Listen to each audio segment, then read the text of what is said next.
Lucas es un escritor que no fue apóstol, pero fue discípulo de Cristo Jesús. Y es interesante porque sus capítulos son extensos y cubren varios tópicos en un mismo capítulo. Sin embargo, todo tiene una conexión.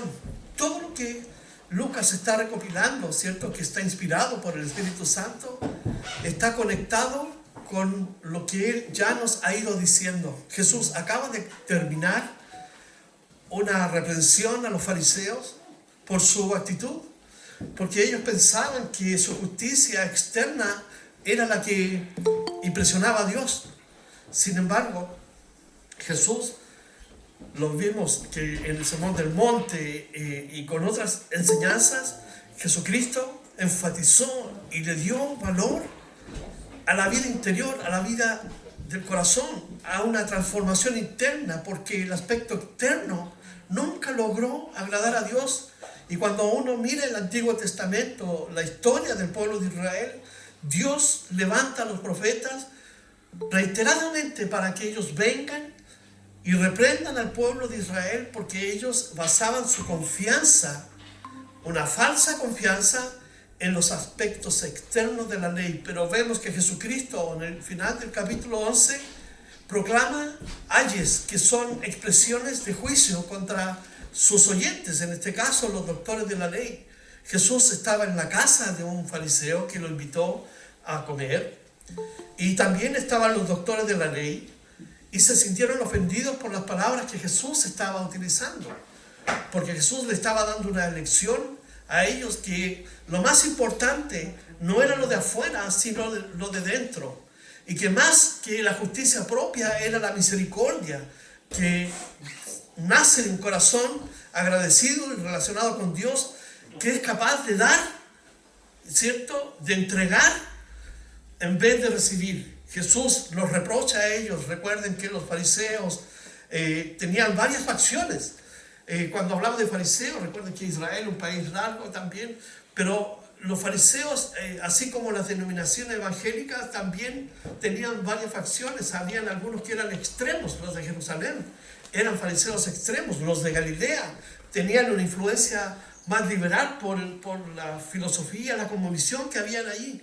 De hecho, Jesucristo realiza su ministerio más fuerte en Galilea, pero los fariseos de Jerusalén son gente retrógrada en cuanto a que son obcecados en su forma de guardar y vivir la ley y de poner cargas sobre la gente.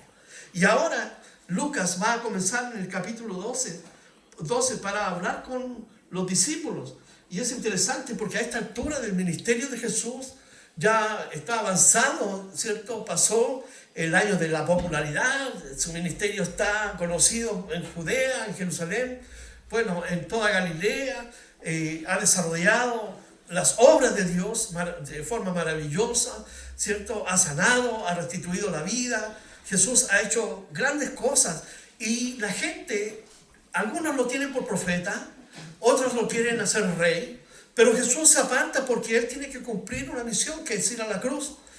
Pero también está cumpliendo una labor fundamental, que es educar a los discípulos, porque ellos tienen que tomar la posta para continuar con el trabajo una vez que el Espíritu Santo viniera sobre sus vidas y los capacitara para este trabajo que Jesucristo, ¿cierto?, les está explicando, enseñando a ellos. Y aquí entonces en el capítulo 12 dice: en esto juntándose por millares la multitud.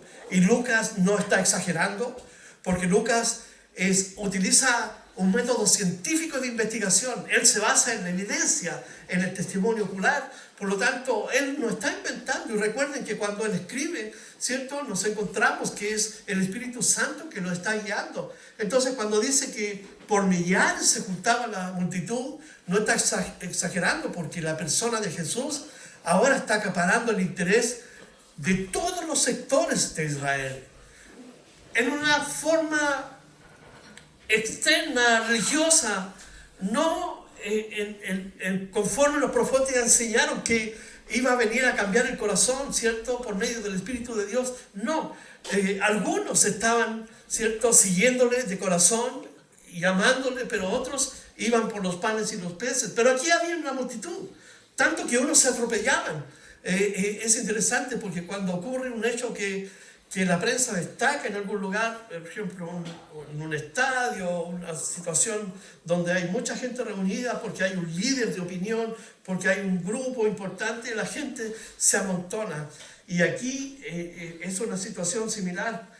Entonces Jesús comenzó a decir a sus discípulos, fíjense, él se enfoca en sus discípulos porque Jesús es un maestro, es un rabino también que enseña a sus discípulos.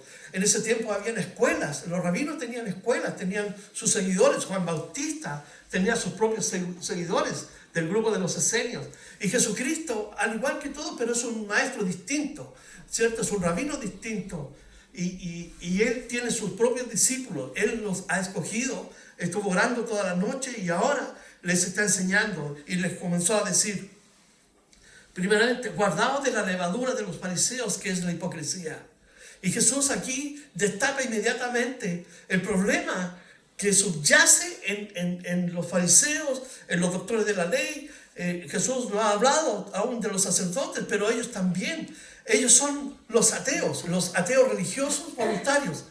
Es interesante porque estos saduceos que tenían su asiento de poder en el templo en Jerusalén, ¿cierto? Ellos ni creían en los profetas, ellos ni creían en los escritos. Para ellos era la Torá y el resto no les interesaba. Por el contrario, los fariseos creían en los ángeles, en la vida, en el juicio, en las cosas venideras, en el Mesías. Entonces, de este modo, ¿cierto? Era la forma o la figura que se daba religiosa en Israel. Y aquí tenemos entonces a Jesús diciendo, guardaos de la levadura. La levadura en el Antiguo Testamento y en el Nuevo Testamento simboliza una forma de pecado, ¿cierto? Que afecta y contamina. Es interesante que se refiere Jesús aquí a la influencia corrupta, porque Jesús en el capítulo 11 les dice, ustedes son como muertos enterrados, ¿cierto? Y la gente pasa por encima de ustedes sin saber. Es decir, el efecto contaminante que ellos tenían, no tan solo por la parte externa, sino también por su enseñanza, porque ellos tomaban una persona, lo hacían un prosélito, pero ni siquiera ellos entraban al cielo y al prosélito lo hacían 2 veces hijo del infierno, es decir, no lo dejaban entrar. ¿Por qué? Porque en vez de señalarle el camino a Cristo o a la redención, ellos le enseñaban los más de 600 ritos de la ley que ellos habían creado. Dios dio los 10 mandamientos, pero ellos los transformaron, ¿cierto?, en más de 600. Había leyes civiles, leyes religiosas y leyes espirituales, y ellos habían transformado todo esto. Por eso les dice, guárdense de la levadura de los fariseos, que es la hipocresía. Son actores. Ellos demuestran exteriormente que son cristianos, pero no lo son. Y aquí hay una enseñanza porque Jesús está hablando directamente con sus discípulos. No sabemos si está en la montaña, está en el campo, pero Jesús le está hablando a ellos que deben vivir una vida recta, que la vida cristiana no consiste por la religiosidad superficial, sino que consiste en realidad en una relación íntima y personal con Dios, y que esa clase de vida se manifiesta en un buen fruto. Jesús dijo, todo buen árbol da buen fruto, todo mal árbol da mal fruto. Juan Bautista fue más severo porque dijo, el hacha de Dios está sobre la raíz, sobre esos árboles malos. Y aquí Jesucristo está mencionando, ¿cierto?, que la influencia corrupta del pecado puede atrapar a un cristiano, a una persona que deja de relacionarse con Dios, deja la palabra, deja la oración, y poco a poco entonces las influencias externas empiezan a copar y a colmar su propia vida. En la iglesia de Corinto, en 1 Corintios, el capítulo 5, para que si lo pueden anotar, la iglesia que se jactaba de vivir y se preciaba de vivir una vida muy espiritual, ¿cierto? Dentro de la iglesia había un muchacho que estaba teniendo relaciones con su madrastra, con la esposa de su padre. Entonces, la levadura simboliza la hipocresía de los fariseos, Pero al mismo tiempo las Escrituras nos enseñan que un poco de levadura leuda toda la masa, es decir, un poco de pecado afecta toda tu vida integralmente, porque nosotros somos mente, alma, cuerpo y espíritu. Entonces nos afecta nuestra mente, nuestro espíritu, y el cuerpo también se resiente cuando el pecado, ¿cierto?, toma cuenta de nuestro corazón. Y aquí la iglesia no estaba haciendo nada. Entonces un poco de pecado afecta a todo el mundo, un poco de levadura. ¿Cuál era el mensaje que estaba dando la iglesia hacia afuera? ¿Qué estaban viendo los corintios cuando miraban a la iglesia de Corinto? Con un letrero que pudiera decir: primera iglesia cristiana en Grecia, la iglesia de Corinto. Pero ¿cuál era el mensaje? Porque afuera estaban practicando y viviendo lo mismo. Y miraban a la iglesia y veían que estaba pasando lo mismo. Entonces, ¿cuál es la diferencia? Entonces, Jesucristo nos llama a nosotros a guardarnos, no tan solo de la hipocresía, porque podemos simular ser cristianos, y eso es verdad. O uno pretende, ¿cierto?, respaldar, sustentar su vida cristiana por un estilo de vida que uno pudiera tener, pero de forma externa, pero en realidad interiormente el corazón está apartado y separado de Dios. Eso era el mensaje, como les dije, de los profetas, lo llamaban. De hecho, Jesús en Mateo 23-27 le dice a los fariseos: ¡ay de vosotros, fariseos hipócritas, porque son semejantes a sepulcros blanqueados! Por fuera están hermosos, pero por dentro están llenos de huesos muertos. Y ellos se daban la tarea de pintar los sepulcros en primavera para que lucieran hermosos, pero por dentro estaba la inmundicia. Entonces, estamos viviendo tiempos donde un cristiano debe en realidad sentarse y meditar en la vida que está viviendo. Porque aquí Jesús está hablando con sus discípulos. Nosotros somos discípulos de Jesús. Por lo tanto, esta enseñanza nos afecta a nosotros. Tenemos que guardarnos de la hipocresía.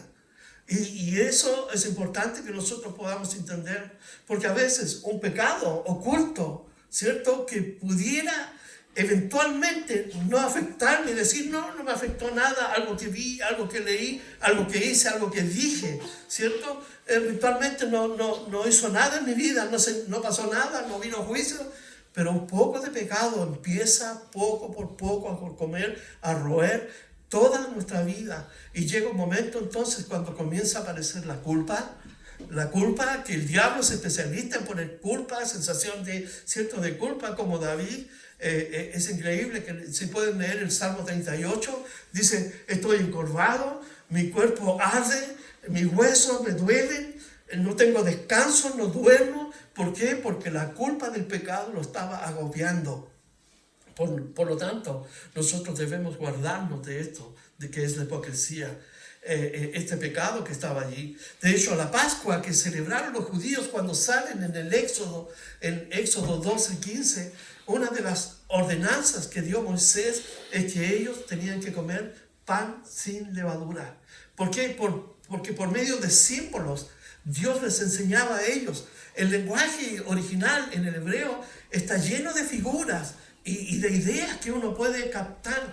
Nosotros, nuestro idioma es más simbólico, es más abstracto, pero ellos estaban llenos de figuras y de ideas. ¿Por qué? Porque Dios quería darles a ellos una lección respecto de la santidad, respecto de que eran una nación santa, apartada, respecto de que Dios era el Dios, ¿cierto?, de todos los pueblos, el Dios sobre todos los dioses, y el Dios que tenía control, el Dios que los libertó. Entonces, en base a eso, Moisés les enseña por medio de una instrucción de Dios que debían guardarse de la levadura. ¿Por qué? Porque la levadura leuda la masa. Y Dios les estaba enseñando a ellos una gran lección de la pureza, de la santidad. Y esto nos trae a este área de nuestra vida. Y precisamente el versículo 2 dice: porque no hay nada encubierto. Nada encubierto. Ellos pensaban que los fariseos y los que despreciaron las enseñanzas de Jesús, ¿cierto?, pensaban que podían vivir a lo mejor libremente y que el pecado no los afectaba. Pero fíjense, no hay nada encubierto que no haya de descubrirse, ni oculto que no haya de saberse. Todo será puesto en la mesa. Para el hombre impío, el hombre que no conoce a Dios, para la mujer que nunca ha aceptado a Cristo y que rechazó el mensaje, todo va a ser puesto sobre la mesa. Todas sus obras en el gran juicio final, Dios los va a exponer y todas sus obras van a quedar allí. ¿Por qué? Porque Jesucristo está diciendo que no hay nada encubierto delante de Dios. ¿Por qué? Porque Dios es omnisciente. No piense que Dios está mirándote así con una lupa. No, pero Él sabe, porque Él es omnisciente. Y eso va a ocurrir. Pero para aquellos que hemos rendido nuestra vida a Cristo Jesús, nuestros pecados han sido borrados y limpiados en la cruz del Calvario. Nosotros vamos a ir a un juicio para recibir un premio. Uno dice, ¿por qué voy a recibir un premio si mi vida, cierto, es como injusto? Pero Dios en su gracia lo da. Pero la motivación va a ser pesada en la balanza de Jesús. Todas las cosas que hemos hecho para Dios, si están basadas en un amor honesto, sincero, una motivación de ayudar al prójimo, de compartir, en todo eso tiene un simbolismo como el oro, como la plata. Pero si hicimos cosas nada más para ser vistos como ellos, entonces todo eso se va a quemar. No hay nada oculto. Por tanto, dice, todo lo que habéis dicho en tinieblas, a la luz se oirá. En aquel tiempo, ¿cierto? Y lo que habéis hablado al oído en los aposentos se proclamará en las azoteas, y esto tiene que ver con el mensaje, la divulgación del mensaje, ¿cierto? Del reino de Dios. Y en este tiempo Jesús y sus discípulos estaban divulgando el mensaje de la palabra de Dios. Pero la iglesia hoy es testigo del mensaje redentor de Jesucristo. Recuerden que la iglesia en el primer siglo, los cristianos, ¿cierto? Ellos hablaban de la pasión de Cristo, ese momento intenso de la muerte y de la resurrección. Ese era el mensaje que ellos repartían a todo el mundo allí en Jerusalén. ¿Se recuerdan cuando Jesús ya resucitó e iban 2 discípulos por el camino de Maús? Y ellos, ¿cierto? Jesús se llegó ahí y comenzó a hablar con ellos y se dieron cuenta que él no sabía lo que había pasado. ¿Por qué? Porque era una noticia que se había difundido por todo Jerusalén. Todo el mundo sabía que Jesucristo había sido crucificado, pero también había resucitado. Entonces Jesús comienza a hablar de las profecías que se cumplían en él. Entonces el mensaje de la pasión de Cristo era algo que ardía en los corazones de los primeros discípulos, de los primeros cristianos. Iban por todas partes diciendo que Jesucristo había resucitado. Entonces la iglesia hoy en día es testigo, nosotros que hemos experimentado el perdón de Dios, la redención. Hemos sido perdonados, hemos sido lavados por Cristo Jesús, hemos sido justificados en Cristo y ahora tenemos vida eterna. Es lo que Cristo nos vino a dar por gracia. Entonces, cuando venga, la iglesia sea llevada en la gran tribulación, los 144,000 ciertos judíos que van a ser transformados, van a ser los que van a llevar el evangelio por todo el mundo. Y una vez que sean asesinados, porque el anticristo los va a matar, un ángel del cielo va a proclamar el evangelio eterno, ¿cierto? Y él va a hablar, a anunciar, y va a decir, temer a Dios y darle honra, porque la hora de su juicio ha llegado. Entonces, la palabra siempre va a fluir, va a correr. Nosotros tenemos una responsabilidad, y aunque la iglesia, después de la muerte y resurrección de Jesucristo, fue perseguida, y el mensaje, ¿cierto?, se predicaba con pasión, pero hoy en día por todo el mundo salió su voz. Dice aquí, lo que habéis oído al oído, en los aposentos se proclamará. Las noticias de aquel tiempo, ¿cierto?, cuando eran importantes, los hombres subían a las azoteas y gritaban a viva voz lo que iba a suceder. Entonces lo que está diciendo Jesucristo, que iba a llegar un momento que a viva voz se iba a anunciar y a proclamar el reino de Dios en todas partes. Y lo más interesante, en Mateo 24, 14, dice, y una vez que se predique el evangelio a todo el mundo, Jesús le dice a sus discípulos, entonces vendrá el fin. Interesante cómo esta evolución en que la palabra de Dios ha sido anunciada se ha ido cumpliendo conforme a lo que Jesucristo dijo. Y dice aquí en el versículo 4, mas os digo, amigos míos, fíjense el tono que usa Jesús con sus discípulos. Y esto tiene que llevarnos a nosotros a meditar sobre esa amistad que Jesús tiene con su iglesia, con sus hijos. Y cuando hablamos del Padre, esa paternidad, hacia nosotros, un Padre amoroso. Pero aquí Jesús diciendo, más os digo, amigos míos. Qué interesante lo que Él dice. En una parte le dice, ya no os llamaré más discípulos, son mis amigos. Así que uno puede hablar con Jesús, con el Padre, como un amigo, contarle todo lo que hay en nuestro corazón. Dice, no temáis lo que mata en el cuerpo. Dice, y después nada más pueden hacer. Y es interesante, ¿por qué? Porque este versículo está directamente en relación con la proclamación del Evangelio. Porque Jesús dijo, os enviaré profetas, os enviaré sabios, os enviaré escribas. Mateo 23 dice, y a todos matarán. Y eso es interesante, porque se ha cumplido en toda la vida de la iglesia. En el tiempo de los que vinieron, la segunda generación que Dios usó, de hombres importantes que también escribieron referencias. Algunos fueron discípulos directos de los apóstoles y compartieron, ¿cierto? Ellos sufrieron el martirio en la Edad Media. Los cristianos que Dios levantó para traducir la palabra a nuestro idioma, ¿cierto? Los que escribieron libros para exaltar la grandeza de Dios y la cruz de Cristo fueron asesinados brutalmente. Y dice aquí que no debemos temer el que mata el cuerpo. Lucas habla del cuerpo de forma integral. Mateo habla de cuerpo y alma. Y Pablo en Tesalonicenses habla de cuerpo, alma y espíritu. Y es interesante porque cuando habla de la palabra, dice que es una espada que penetra y que es capaz de separar, ¿cierto?, nuestro pensamiento, el espíritu. Es decir, la integralidad del hombre la podemos resumir en espíritu, que cuando estás en Cristo está muerto, porque está separado de Dios. El alma, donde está el asiento de la conciencia y la razón, todavía, ¿cierto?, refleja en cierto modo, pero no a la plenitud, ¿cierto?, de cierto modo, esa imagen de Dios. Y el cuerpo, ¿cierto? Bueno, es el cuerpo, el vehículo que transporta el alma y el espíritu. Esto es interesante porque cuando Adán estaba en el huerto del Edén con Eva, dice que Dios venía al atardecer siempre a hablar con ellos y había un encuentro personal. Y ellos en ese entorno estaban completos porque su espíritu estaba conectado con Dios, su alma, su raciocinio y su cuerpo vibraban en esa relación. Pero después que cayeron, su espíritu murió porque se separó de Dios.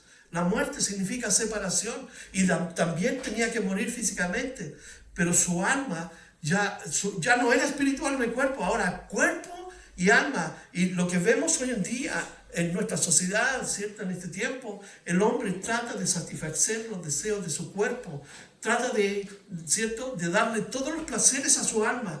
Pero el cristiano o la persona que se encuentra con Cristo vuelve a esa relación inicial de espíritu, alma y cuerpo. Y Dios, bueno, Jesús está diciendo a estos hombres, a estos millares que están aquí, o especialmente a los discípulos, no teman a los que maten el cuerpo por causa de la predicación del Evangelio, porque ellos no tienen influencia, no tienen poder sobre las cosas espirituales. El hombre tiene un límite, el hombre puede asesinar, ¿cierto? Pero ¿quién tiene potestad? ¿Cierto? A mí fíjense lo que dice en el 5. Pero os enseñaré, dice, a quién debéis temer. Y aquí está hablando directamente de Dios el Padre, ¿cierto? He escuchado comentarios, el diablo, no, pero Dios, ¿por qué? Porque está establecido una vez a los hombres que mueran y después de esto el juicio, Hebreos 9, 27. Y cuando el hombre muere y se está con Cristo, 2 Corintios 5 dice que está inmediatamente en la presencia de Dios. Pero si no ha tenido un encuentro personal con Cristo, inmediatamente se va al infierno. Entonces Jesús dice, pero os enseñaré a quién debéis temer. Temed a aquel que después de haber quitado la vida. Fíjense que la vida no está en posesión del hombre. La vida es un don de Dios. Dios nos entrega la vida como un regalo, pero el hombre no tiene potestad de decir, ¿cierto? El único que tuvo potestad de decir esto fue Jesucristo estando en la carne, cuando Él dijo que si quería tomaba su vida y la entregaba. Él tenía, porque Él es El Hijo de Dios es Dios encarnado. Entonces aquí es interesante. Una de las cosas que tenemos que aprender, que el alma, el ser humano es eterno. Dios puso eternidad cuando insufló vida. Y de acuerdo a Eclesiastés 3:11 dice que Dios puso eternidad en el corazón de los hombres. Por lo tanto, partimos de una premisa que el hombre tiene, ¿cierto?, eternidad puesta por Dios en su vida. No es dueño de su vida. Dios puede quitarla. Dios la da. Dios puede quitarla. Pero aquí podemos ver que Jesucristo dice: no tengan miedo. Y muchos cristianos, como les mencioné, fueron asesinados hasta el día de hoy. Comunidades cristianas enteras están siendo arrasadas por la causa de Cristo. Pero Jesús les dijo: no tengan miedo. ¿Por qué? Porque ellos tienen asegurada la promesa de la vida eterna. Y la muerte para el cristiano es un paso al encuentro con nuestro Creador. Pero para el que no es cristiano, es un paso al horror por la eternidad de estar separado de Dios.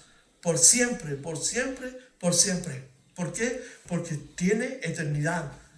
Y Él desechó el amor de Dios. Entonces, es interesante eso, que lo que está diciendo Jesús aquí. Dice: temed a aquel que después de haber quitado la vida tiene el poder de echar en el infierno. Sí os digo, a este temed. Jesús usa una palabra aquí que a los testigos de Jehová le encanta así tirarnos el rostro. El Gehenna, el famoso Gehenna. El Gehenna es una palabra griega, Gehenna, pero viene de una raíz en el idioma original, porque los judíos, aquí en el primer siglo, ellos hablaban ya griego, habían perdido, pero algunos hablaban hebreo, y viene literalmente significa el valle de Hinnom. Este valle que está en Jerusalén, allí, ¿por qué Jesús usa este simbolismo? Porque es un símbolo de tormento eterno. Los judíos, que en el tiempo del rey Josías, cuando hablaban de Dios y iban al templo, todo eso, ¿qué hacían ahí? Quemaban sus hijos en los brazos ardientes del dios Moloch. Era una estatua gigante, y en esa forma, y los judíos quemaban a sus hijos ahí. Decían que adoraban a Jehová en el templo, pero venían aquí al valle de Hinnom a adorar a Moloch, quemando a sus hijos. Hasta que el rey Josías, Segunda de Reyes, el capítulo 23, hizo una revolución, porque fue un hombre que amó a Dios, y cuando se encontró la palabra de Dios, porque mandó al templo a buscar qué había allí, y llegaron, dijeron: encontramos esto, es como si encontramos una Biblia. ¿Y qué dice? Que estamos mal. Y el rey dijo: entonces tenemos que arrepentirnos. Saquen los ídolos del templo, saquen los ídolos de todas partes. ¿Y qué hizo? Concentró nuevamente toda la adoración en Jerusalén. Pero aquí en el valle de Hinnom estaban quemando a los niños, como hoy en día los asesinan por medio de los abortos. Entonces Jesús dice aquí: temed a los que pueden echar en el infierno. ¿Quién tiene el poder? Dios, el que es el dueño de la vida. Satanás es mentiroso, recuerden, él no tiene el poder de la vida. Él dice, pero Dios es el que tiene el poder. Por lo tanto, aquí Jesús dice: debemos temer a Dios. Fíjense, el temor a Dios, dice que el principio de la sabiduría es temer a Dios, ¿cierto? El principio de la sabiduría también es apartarse del mal. Pero este temor reverente nos libera del miedo. Y esta es una cosa que debemos aprender. Mucha gente le tiene miedo a la vida. Mucha gente le tiene miedo, especialmente en el tiempo que estamos viviendo, con la delincuencia, con los horrores que hemos visto en los colegios, con los maltratos, con todo lo que sufren los jóvenes, ¿cierto?, de buen vivir en los colegios. Y todo, entonces la gente tiene miedo. Pero mire, cuando ponemos nuestra vida, no en las circunstancias, sino en este Dios de las circunstancias que tiene el control de todo, ese temor reverente nos libera del temor. ¿Por qué? Porque el perfecto amor que viene de Dios, que toca nuestro corazón, dice, nos libera de ese temor, echa fuera todo temor. Entonces, Por eso que en los Salmos dice, no temerás al terror nocturno. ¿Por qué? Porque estamos confiando en un Dios que tiene el control de todas las cosas. Y porque el creyente, usted y yo, estamos bajo el cuidado y protección de Dios. Jesús dijo, estaré con ustedes todos los días de su vida. Entonces, pero aquí Jesús está hablando a un pueblo incrédulo, a un pueblo que vive por religión y que ha aprendido así por causa de los fariseos y de los doctores de la ley. ¿Cuánta responsabilidad tienen estos maestros? Y hoy en día, ¿cuánta responsabilidad tienen muchos falsos maestros de dar una enseñanza que no está ajustada a la Escritura? Falsas doctrinas. Es lo que Pablo advierte a Timoteo, que es una luz a la iglesia en este último tiempo. Vendrán falsos maestros que enseñarán doctrinas de demonios. Mucha gente sincera, honesta, que busca a Dios, se encuentra con estos falsos maestros y en vez de conducirlos a la cruz de Cristo, los apartan de la luz de Dios. ¿Cuánta condenación, imagínense, van a recibir todos estos hombres que han guiado de forma errada a mucha gente? Entonces dice aquí el versículo 6 al versículo 9, dice,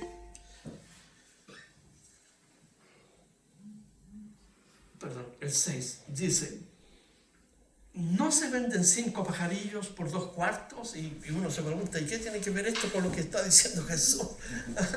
¿Ya? Pero está hablando en relación a cuando un hombre confiesa a Jesucristo. Y cuando el cuidado de Dios está sobre él, entonces Jesucristo, por eso está usando esta ilustración, para decirle a todos aquellos que han creído en Dios y que han aceptado su mensaje, ¿cierto? Que Dios está preocupado por ellos. Por eso dice aquí, no se venden 5 pajarillos por 2 cuartos.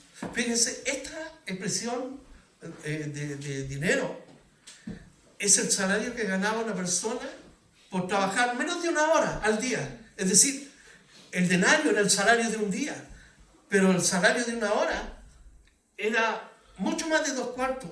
Y imagínense, una persona trabajando 1 hora, ganaba mucho, poco, poquísimo, y podía comprar con ese dinero unos pajarillos.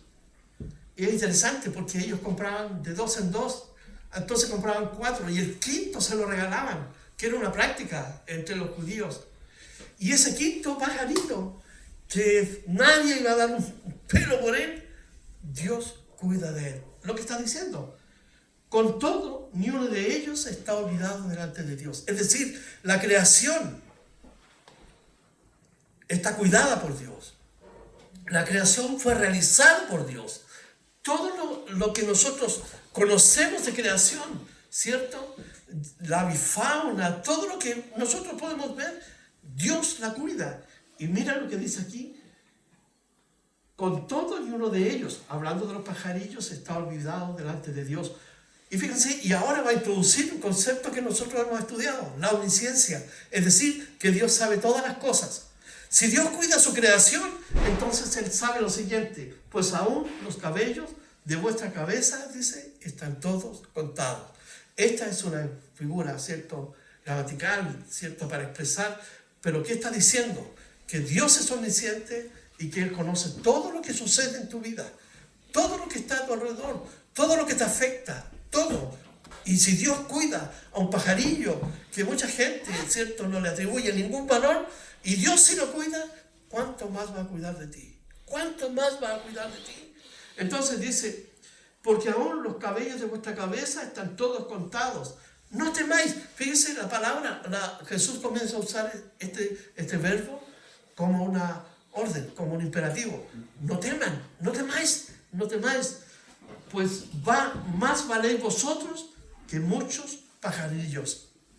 Y ahora en el versículo 8 dice, os digo que todo aquel que me confesare, y esto tiene relación directa con una confesión pública de fe, ¿cierto? Pronunciar públicamente mi creencia delante de gente, ¿cierto? Dice que el que me confesare delante de los hombres, también el Hijo le confesará delante de los ángeles de Dios. Es decir, existe una correspondencia que cuando un hombre confiesa a Cristo, Jesús mismo dijo que en los cielos hay fiesta cada vez que un pecador se arrepiente. Hay una correspondencia directa. Me arrepiento, creo en Jesucristo, los cielos testifican de esa conversión. ¿Por qué? Porque hay fiesta en el cielo. Entonces, por eso, aquel que confiesa a Cristo tiene un respaldo, no tan solo aquí, sino en el cielo también. Y fíjense, a que dice aquí, y todo aquel que me negare delante de los hombres, será negado delante de los ángeles de Dios. Negar implica cualquier desvinculación con Jesús. Hay cristianos que han caído en apostasía. Demas, que fue un hombre que amó a Jesucristo, trabajó con Pablo. Pablo, de una forma muy triste, escribe: y Demas me ha abandonado. ¿Por qué? Porque ha amado este mundo. Entonces, estamos viviendo tiempos de apostasía generalizada en cierto modo, donde muchos cristianos, personas que eran cristianas, están dejando la fe, porque han puesto sus ojos en los hombres y no en Dios. No han puesto su corazón en la palabra y en una relación con Dios. Entonces han sido influenciados por este mundo y al final llegan a un punto de negar todo lo que antes creían. Lamentablemente, ellos van a ser rechazados y negados en el cielo. Así que las consecuencias son terribles, porque el día del juicio, ¿cuántos habrán allí que rechazaron a Cristo, que no quisieron el Evangelio después de haber gozado? Va a ser un tiempo muy triste. Dice el 10: a todo aquel que dijere alguna palabra contra el Hijo del Hombre, le será perdonado. Cualquier cosa contra Jesús puede ser perdonado si la persona se arrepiente. Dice, le será perdonado, pero al que blasfemare contra el Espíritu Santo, no le será perdonado. ¿Qué es el pecado de la blasfemia? O contra el Espíritu Santo. Ya lo vimos. Lo vimos en Lucas, el capítulo, si vamos al capítulo 11, versículo 14. 11:14. Dice, estaba Jesús echando fuera un demonio que era mudo, y Mateo dice que era ciego y sordo. Entonces, la imposibilidad aquí está presente en el sentido de que ninguno de los exorcistas que estaban allí podían realizar este milagro. Primero porque era sordo, no iba a escuchar. Era ciego, no iba a ver. Y era mudo, no podía hablar. Pero aquí está el Hijo de Dios que tiene todo el poder. Entonces, estaba Jesús echando fuera. Y además estaba poseído por un demonio. Dice, y aconteció que salido el demonio, el mudo habló y la gente se maravilló. Pero algunos de ellos decían, por Belcebú, príncipe de los demonios, echa fuera a los demonios. La blasfemia contra el Espíritu Santo consiste en atribuir a Satanás una obra realizada por el Espíritu Santo, como en este caso. Y la prueba está en el versículo 20. ¿Por qué? Porque dice, más si por el dedo de Dios, que es un símbolo del Espíritu Santo, Mateo habla del Espíritu Santo, más si por el dedo de Dios yo echo fuera a los demonios, ciertamente el reino de Dios ha llegado a vosotros. Entonces, ¿cómo irrumpe Jesucristo? Con el poder de la obra del Espíritu Santo, que trae sanidad, trae liberación y trae, ¿cierto?, la transformación de aquellos que realmente quisieron aceptarle. Pero muchos de estos miles, con esto voy a concluir, muchos de estos miles que estaban aquí apretujados, escuchando a Jesús, sus grandes mensajes, y viendo sus grandes obras, muchos también el día de la crucifixión gritaron, crucifícale, crucifícale. ¿Por qué? Porque su corazón nunca quiso ser transformado. Y se acomodaron a su justicia personal, a su religiosidad, en vez de buscar a Dios mientras podía ser hallado. Y lo tenían ahí. Muchos de los hombres antiguos, dice, hubieran querido tener el privilegio de escuchar y ver a Jesús. El privilegio que tuvieron los discípulos y que no hemos tenido nosotros, porque por un acto de fe hemos creído que Jesucristo, ¿cierto?, vino, es el Dios encarnado que fue a la cruz y murió por nosotros, tomó nuestro lugar. Por fe lo creemos, pero ellos lo vieron, lo palparon. Por eso Juan dice, lo que vieron nuestros ojos, lo que escucharon nuestros oídos, lo que palparon nuestras manos, tocante al verbo de Dios, referido a Jesucristo. Y mucha gente lo apretujó. ¿Se recuerdan cuando la mujer que tenía la enfermedad del flujo lo tocó? Y Jesús dijo, ¿quién me ha tocado? Y los discípulos dijeron, oye, hay tanta gente, todos te están apretando. Entonces la gente lo tocó, lo vivió, pero no quisieron aceptarle. Un día Jesús a ellos les va a decir, yo no los conozco. Y aún inclusive aquellos que viviendo bajo una bandera falsa de cristiandad, Jesús les va a decir, no los conozco. Mateo 7. ¿Por qué? Ellos van a decir, sanamos, Señor, construimos grandes catedrales, predicamos tu palabra, hicimos conciertos, pero Jesús le va a decir, no los conozco. ¿Por qué? Porque nunca rindieron su corazón. Tal vez su mente estaba conectada intelectualmente a algo parecido al cristianismo, pero su vida nunca fue un reflejo, nunca fue transformada por el poder de Dios. Por eso que, para terminar, concluyo que en el primer versículo, cuando Jesús dice, guardaos, en el versículo 12, capítulo 12, versículo 1, dice, guardaos de la levadura de los fariseos. ¿Somos cristianos o no somos cristianos? Jesús dijo, el que conmigo recoge, si no, desparrama. Tome su cruz cada día y sígueme. La identidad del cristiano, voy a usar una palabra fuerte, pero es con los muertos. Está muerto en la cruz. Y tú y yo debemos estar muertos como Jesús y resucitados en un nuevo hombre por el poder de la obra del Espíritu Santo. Así como Cristo resucitó, nosotros debemos vivir una vida transformada. Guardémonos de esa levadura que corroba y corrompe nuestra vida. Por eso nosotros, cada uno debe ser el propio auditor, contador, auditor de su vida, para determinar las cosas que realmente sirven en nuestra vida y las que no.